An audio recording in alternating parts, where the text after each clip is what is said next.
Hello guys, কেমন আছো? আজকে আমরা যাচ্ছি দীঘা।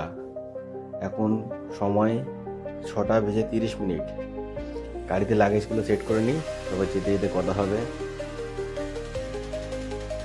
সো ফাইনালি গাড়িতে লাগেজগুলো সেট করে নিয়ে আমরা এখন বেরিয়ে পড়লাম।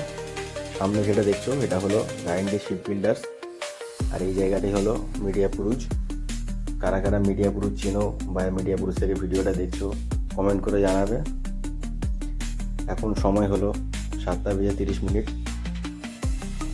দেখা যাক দিকে যেতে কটা বাজে।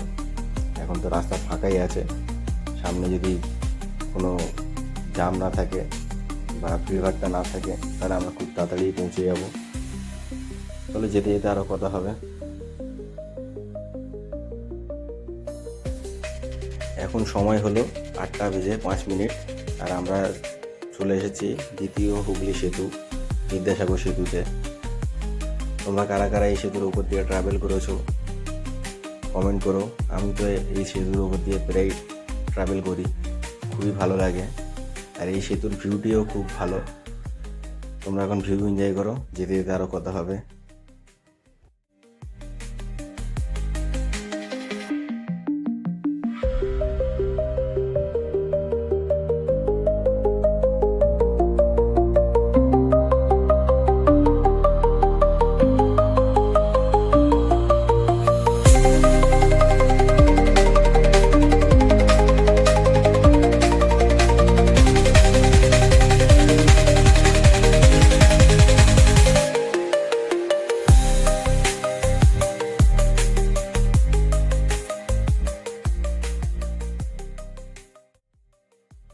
আমরা এখন বিদ্যাসাগর সেতুর একদম শেষের দিকে চলে এসেছি। তোমাদের ভিউ কেমন লাগলো কমেন্ট করে জানাবে। আর এটা আমার ফার্স্ট ব্লগ কলকাতা থেকে দীঘা। প্লিজ সাবস্ক্রাইব করে দিও, লাইক কমেন্ট করে দিও। তোমাদের একটি লাইক কমেন্ট আমাকে পরের ভিডিওগুলো করতে অনেক উৎসাহ দেবে। আমার চ্যানেলটি সাবস্ক্রাইব করে দিও। আর সামনে টোলগেটটা পার করে নিই, তারপরে আরও যেতে যেতে কথা হবে।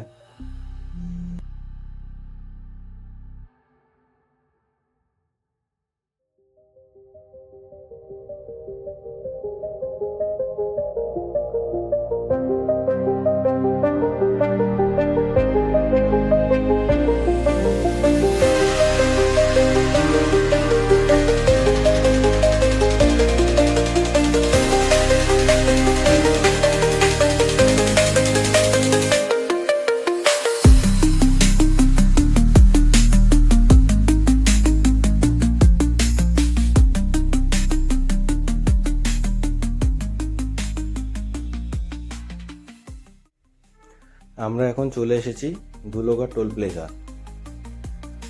NH6 ধরে এখন ধুলোগড়ে এসে পৌঁছে গেছি। সামনে টোলগেট থেকে সোজা চলে যাবো এখন। আজকে রাস্তা তো খুবই ফাঁকা আছে, মনে হচ্ছে খুবই তাড়াতাড়ি পৌঁছে যাব। আগে দেখি আগে রোডের কন্ডিশন কেমন। এখন অবধি তো খুবই ভালো ছিল, এরপরে যদি জ্যাম ট্যাম হয়। খুবই তাড়াতাড়ি চলে এসেছি, আর আজকে গাড়ি চালাতে তো খুবই ভালো লাগছে, কারণ রাস্তা অনেক ফাঁকা আছে। আর এই জায়গাটি দেখো, যারা এইদিকে ট্রাভেল করে তারাই বুঝতে পারবে এই জায়গাটি কেমন ব্যস্ত থাকে, কেমন জাম থাকে। আজকে তো পুরোই ফাঁকা।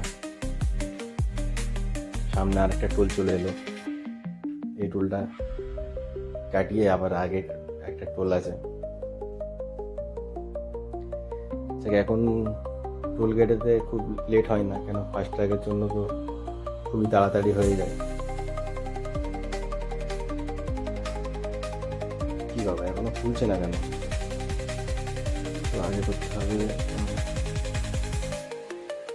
কি হলো, এদের কি মেশিন খুব খারাপ নাকি? এই তো উঠে গেছে। চলো যাওয়া যাক, দেখা যাক সামনে এখন কেমন রোড কন্ডিশন। এরকম ফাঁকা যদি সবসময় থাকে তো খুবই ভালো হয়, তাই না?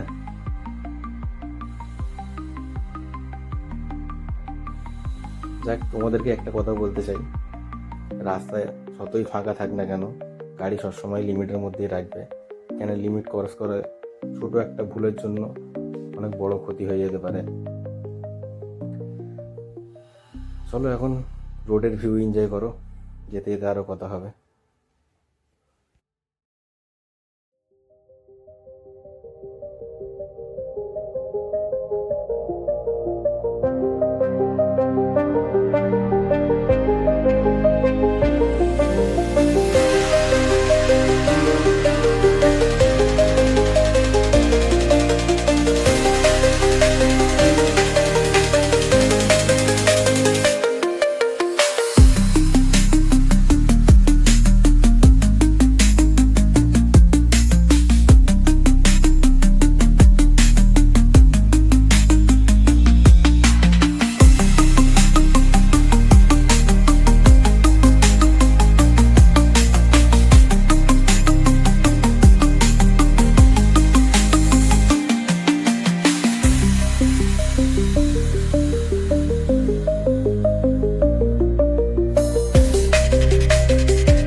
সো আমরা এখন চলে এসেছি কোলাঘাট ব্রিজ।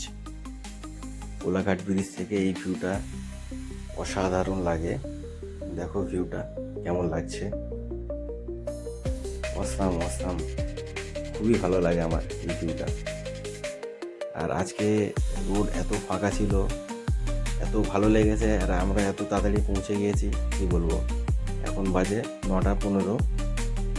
এত তাড়াতাড়ি কোনোদিন এখানে আমরা বাড়ি থেকে আসতে পারি না, আজকে চলে এসেছি, খালি রোড ফাঁকা ছিল তার জন্য। সামনে এবার হোল্ড করবো, সামনে কিছু ধাবা আছে, ব্রেকফাস্ট এইখানেই সারবো, তারপরে আবার আগে বেড়ে যাব দীঘার জন্য। এখানে অনেক ভালো ভালো রেস্টুরেন্ট আছে, এখানে তো আমি বেড়ে আসি। যেমন এখানে বিখ্যাত শেরা পাঞ্জাব। শেরে পাঞ্জাবে আমি কতবার এসেছি আমি নিজেও জানি না।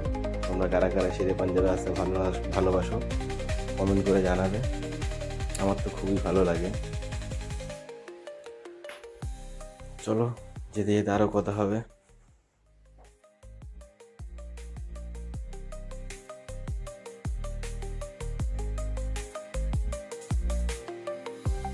সো আমাদের ব্রেকফাস্ট সারা হয়ে গেল, এখন আমরা বেরিয়ে পড়েছি। সামনে যে ট্রেনটি আসছে এখান থেকে আমরা লেফট সাইড নিয়ে নেবো, সোজা চলে গেলে খড়গপুর উড়িষ্যা পড়বে। আমরা লিফট নিচ্ছি, লেফট সাইড দিয়ে সোজা চলে যাবো নন্দকুমারের দিকে। নন্দকুমার থেকে আবার রাইট সাইড নিতে হবে। খাবারের ফুটেজটা নিলাম না কেন, ওখানে ফুটেজটা আমার তোলা হয়নি ঠিকভাবে। এই প্রথম ব্লগ করছি তো অনেক কিছু আমার মিস্টেক হয়ে যাচ্ছে। তোমরা কমেন্ট করে বলো আমার ব্লগটি কেমন লাগছে, আর আমার চ্যানেলটি সাবস্ক্রাইব করে দাও। আমার চ্যানেলটি একদম নতুন চ্যানেল। তোমাদের একটি লাইক, একটি সাবস্ক্রাইব, একটি কমেন্ট আমাকে অনেক পরের ভিডিওগুলোর জন্য অনেক উৎসাহ করবে। এরপরে দীঘার অনেক প্ল্যান করে রেখেছি, তার ভিডিওগুলো আনবো। একটু সাপোর্ট করো তোমরা সবাই। আর এখন তোমরা ভিউ এনজয় করো, যেতে যেতে আরও কথা হবে।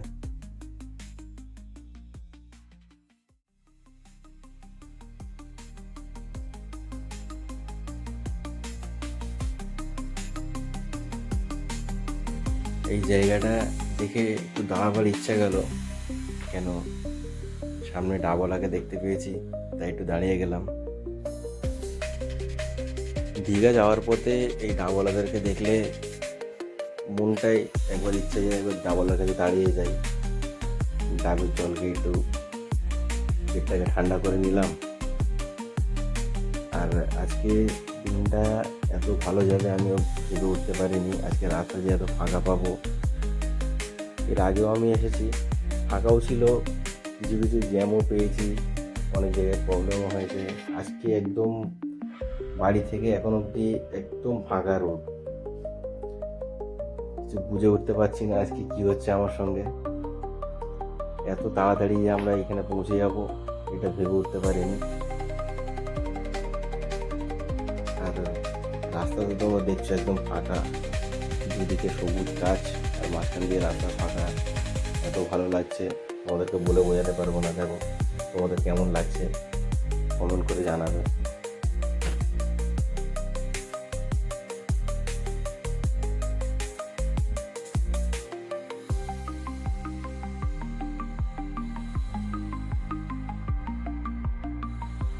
আমরা একটু সাইড করে নিই, সামনে কোনো কেউ আছে গাড়িতে, হয়তো দিদি হতে পারে বা কেউ হতে পারে।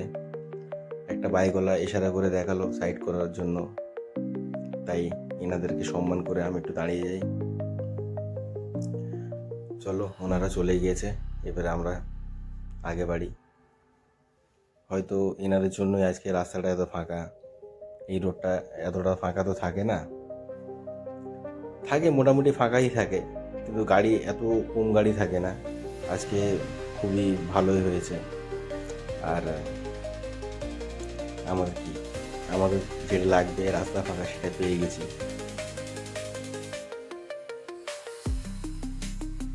চলো তোমরা ভিউ এনজয় করো।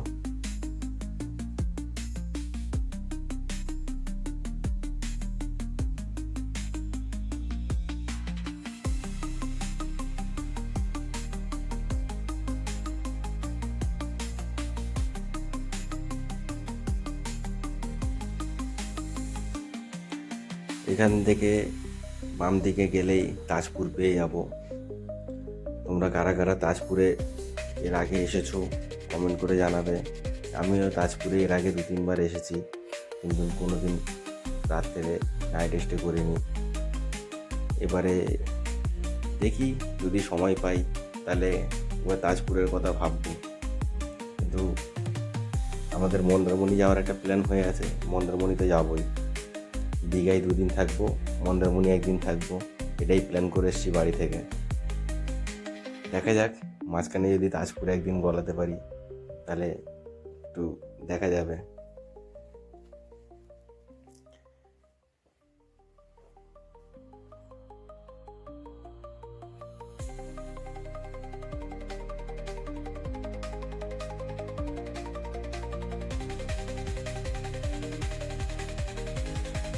প্রায় 15-20 মিনিট ধরে এই বাসটার জন্য আমি আটকে আছি। এখানে রোডের কন্ডিশন একটু, রোডটা সরু হয়ে গেছে আর বাসটা অনেক বড়, তাই যেতে পারছে না, আমাকে আটকাচ্ছে। 15-20 মিনিট ধরে অনেকবার চেষ্টা করেছি ওভারটেক করার, কিন্তু সুযোগ পাচ্ছিলাম না। দেখা যাক একে আমি ওভারটেক মারতে পারি নাকি দীঘা পর্যন্ত এর পিছন পিছন যেতে হয়। সামনে ফাঁকাই আছে, কিন্তু ওনারও কোনো দোষ নেই, উনি যেতে পারছে না, গাড়ি বড় আর রোডটা খুব চওড়া না, তার জন্য। চেষ্টা তো 2-3 বার করেছি, এবারও আরেকবার চেষ্টা করলাম, হলো না, দেখি কি হয়। এতক্ষণ খুব ভালো আসছিলাম, এই বাসটা যদি না থাকতো তো খুবই ভালো হতো। এবার ফাইনালি মনে হচ্ছে ওভারটেকটা হয়ে যাবে। হ্যাঁ, এবার হয়ে গেল। এবার সামনে আর কোনো প্রবলেম হবে না মনে হচ্ছে। দেখ, আজকে যত তাড়াতাড়ি আমি এলাম, এর আগে মানে আমি অনেকবার এসেছি দীঘায় কার নিয়ে, বাইক নিয়েও এসেছি, কিন্তু আজকের মতো এত তাড়াতাড়ি আমি কোনো দিনই আসিনি। আজকে এত ভালো লেগেছে কি বলবো। চলো তোমরা এখন রাস্তার ভিউ এনজয় করো।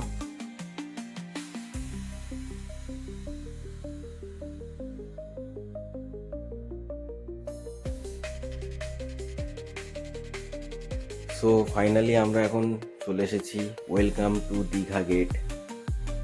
এই গেটটা কার কেমন লাগে কমেন্ট করে জানাবে। এই গেটটা আমার তো খুবই ভালো লাগে, আর রাস্তার কন্ডিশন এতক্ষণ তো খুবই ভালো ছিল। এই দীঘায় ঢোকার মুখেতে একটু খারাপ কন্ডিশন এসেছে। এতক্ষণ একটাও মানে রাস্তায় কিছু ছিল না, এখন একটু গাড্ডা গুড্ডা আছে রাস্তায়। আর আমরা এখন যাব নিউ দীঘার দিকে। আমাদের হোটেল নিউ দীঘায় বুকিং করা আছে।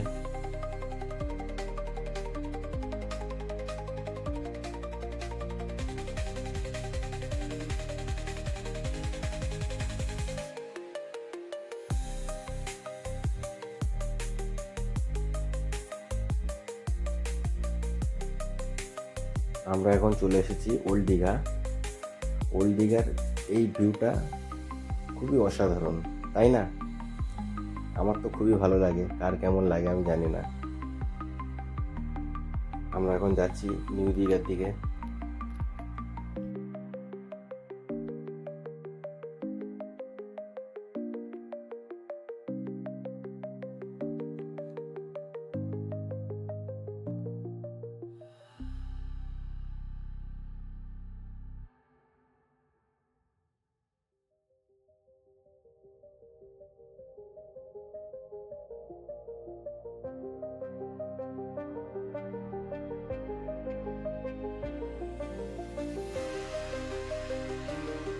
আমরা এখন চলে এসেছি নিউ দীঘা জগন্নাথ মন্দিরের সামনে। ফ্রেন্ড, তোমরা কারা কারা জগন্নাথ মন্দিরে এসেছো কমেন্ট করে জানাবে। মন্দিরটি কিন্তু খুবই অসাধারণ বানিয়েছে। আর আমরা নিউ দীঘায় চলে এলাম ফাইনালি। আর আমার ভিডিওটা দেখে তোমাদের যদি ভালো লেগে থাকে প্লিজ সাবস্ক্রাইব করো আমার চ্যানেলটা, আর লাইক কমেন্ট করে দাও, শেয়ার করে দাও। ফাইনালি আমরা এখন রুমেতে চলে এসেছি। আর এখন সময় হলো 11:50, 12টাও বাজিনি, তার আগে আমরা চলে এসেছি। আর আমার এই ভিডিওটা কেমন লাগলো জানাবে কমেন্ট করে। আর নেক্সট আরও ভিডিও আসছে, এই পরের ভিডিওগুলো দেখার জন্য আমার চ্যানেলটি সাবস্ক্রাইব করে নিও। Thank you.